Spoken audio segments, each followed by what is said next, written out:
Hello friends, welcome to गणित wings. आज की वीडियो में हम बहुत ज़्यादा इम्पोर्टेंट क्वेश्चन को देखने जा रहे हैं जो बिल से संबंधित और जीएसटी से संबंधित और वैल्यू एडेड टैक्स से संबंधित ज़्यादातर परीक्षाओं में पूछ लिए जाते हैं। तो जैसे एसएससी 2009 और पुलिस 2017 में भी यहाँ से क्वेश्चन आया था। तो यहाँ वो पूछ रहे हैं कि अजीत ने एक वस्तु 300 रुपये में खरीदी जिसमें 20% जीएसटी सम्मिलित थी। ठीक है, जीएसटी जुड़ने से पहले वस्तु का मूल्य क्या था वो बताएं। तो इसमें ज़्यादातर लोग क्या गलतियां करते हैं, आप इसको पहले सॉल्व कीजिए फिर आपको पता चलेगा आपकी गलती क्या है। तो इसमें ज़्यादातर लोग क्या करते हैं कि 300 का 20% निकाल देते हैं और 5 छक्का 30, और ये जो 300 का 20% निकला 60, वो इससे या तो कम कर देते हैं और इस तरीके से सॉल्व कर देते हैं या फिर उसमें जोड़ देते हैं। तो इस तरीके से इस सवाल का आंसर नहीं निकलेगा। इसको सॉल्व करने का तरीका होता है, ये पूछ रहे हैं कि जीएसटी जोड़ने से पहले का मूल्य बताना है कि 300 रुपये का मान लो हमने उसको बिल दे दिया, उसमें 20% जीएसटी है, तो हमारे पास पहले उसके पहले रुपए क्या थे। ठीक है, तो इसको निकालने के लिए क्या हम करते हैं कि मान लो हमारे पास 100 रुपये थे और उसमें क्या है कि 20% जीएसटी, तो हम इसको 120 मानेंगे।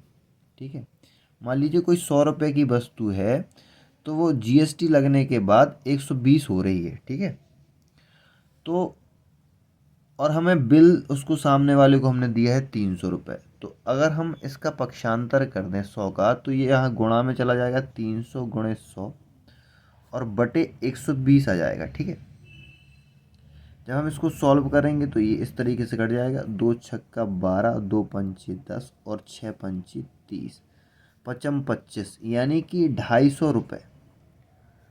250 रुपये आया। तो 250 रुपये में अब वो क्या पूछ रहा है कि पहले, मतलब कि जीएसटी जोड़ने से पहले का मूल्य बताएं, तो वो हमारा 250 रुपये आ जाएगा। इस तरीके से समझिए कि ये 250 रुपये है ना, इसका 20% उसमें जीएसटी जुड़ गया, तो अब ये 300 रुपये हो जाएगा, है कि नहीं। देखिए, 250 रुपये का 20% कितना होगा मालूम है आपको। यहाँ देखिए, 250 रुपये का हम अगर 20% निकालें तो 20 पंचे 100, पचम 25, यानी 50 रुपये। तो 250 रुपये तो ये हैं और 50 और जुड़ जाएंगे तो हो गए ना 300 रुपये। तो यही तो वो पूछ रहा है कि पहले का मूल्य क्या था। तो पहले ये 250 रुपये मूल्य था। इस तरीके से इन सवालों को सॉल्व किया जाता है। अब आप एग्ज़ाम में गलती नहीं करेंगे। इसी तरीके से ये दूसरा सवाल है कि ग्राहक को 5% जीएसटी सहित हमें 840 का बिल देना है, वह अमाउंट क्या होगा। बस वो ऐसे घुमा घुमा के सवाल देंगे, भाषा वही है, हमें बिल निकालना है। ठीक है, तो इसमें भी हम उसी तरीके से सॉल्व करेंगे। ये ऑप्शन है, आपको क्या करना है, 5% जीएसटी मंगा रहा है तो ठीक है, हम 105 यहाँ ऐड करेंगे, यहाँ रखेंगे 100 बराबर, क्योंकि प्रतिशत है, और यहाँ रख देंगे 840। ठीक है, और इसको पक्षांतर करके ले जाएंगे तो 840 गुणे 100 बटे 105। अब हम इसको काटेंगे तो 5 से कट जाएगा, 5 दूनी 10, 5 एकम 5 और 20 पंचे 100, 21 चौक 84, तो ये 40 आ गया, यानी 40 गुणे 20। 40 गुणे 20 होता है 800, और 800 हमारा अमाउंट आ गया। अगर हम 800 में 5% जोड़ कर देंगे तो हमारे 840 रुपये बन जाएंगे। ये 5% जीएसटी हमें जोड़ना था।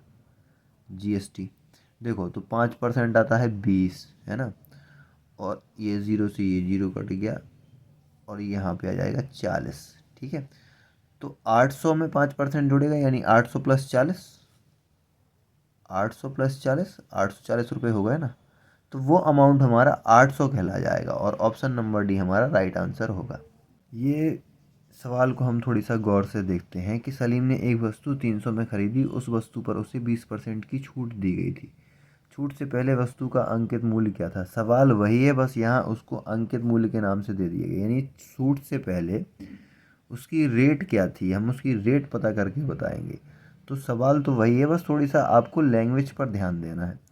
तो यहाँ हम इसको डायरेक्ट भी कर सकते हैं, जैसे कि हम जानते हैं कि 20%, इस बार थोड़ी सा गौर करने वाली बात यह है कि 20% की छूट दी गई है, यानी 20% कम किया गया है। तो अब हम इसमें जोड़ेंगे नहीं, जैसे हम करते थे एक्स का, यहाँ करेंगे 80 करेंगे अब। ठीक है, और यहाँ पर कितना है 300। 80 क्यों किया? 100 से हम तुलना करते हैं हमेशा, 100 से।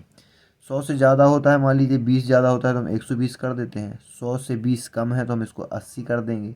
100 से 30 कम होगा तो हम इसको 70 कर देंगे। इस तरीके से ये सॉल्व किया जाता है। तो अब हम इसको पक्षांतर करेंगे तो 300 गुणे 100 बटे 80। ठीक है, ये जीरो से ये जीरो करा, 2 चौको 8 तो 2 पंचे 10 हो गया।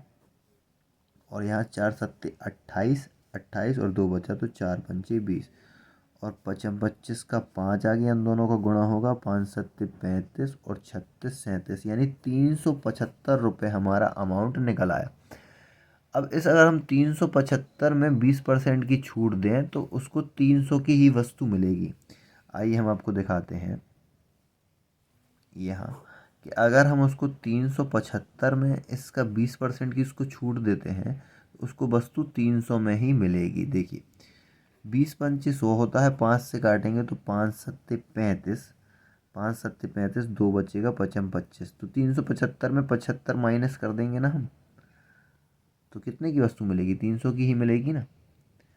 इस तरीके से इन सवालों को सॉल्व करना सीखिए आप। तो हमारा ऑप्शन क्या हो जाएगा? हमारा ऑप्शन हो जाएगा 375 यानी कि सी। ये सवाल आपके लिए है कि वहीदा ने एक स्कूटर 10% कर सहित 3300 में खरीदा। वैल्यू एडेड टैक्स के जुड़ने से पहले का कूलर का मूल्य बताएं। Value added tax VAT value added tax के नाम से जाना जाता है। ये भी जीएसटी की तरह ही है, मतलब पहले से इसमें टैक्स जुड़ा है। इसको भी उसी तरीके से सॉल्व करेंगे तो आपको इसका आंसर बताना है। और फिर उसके जस्ट बाद हम देखते हैं नेक्स्ट क्वेश्चन कि कोई वस्तु 18% जीएसटी सहित, ये वाला आपको सॉल्व करना है। कोई वस्तु 18% जीएसटी सहित 1239 रुपये में खरीदी गई। जीएसटी जुड़ने से पहले का उस वस्तु का मूल्य ज्ञात करें। तो इन दोनों के आंसर हम कमेंट बॉक्स में डाल देंगे, लेकिन आप पहले इसको सॉल्व करने की कोशिश कीजिएगा। अगर वीडियो पसंद आया हो तो लाइक करें और चैनल पर नए हो तो सब्सक्राइब करें। Thank you.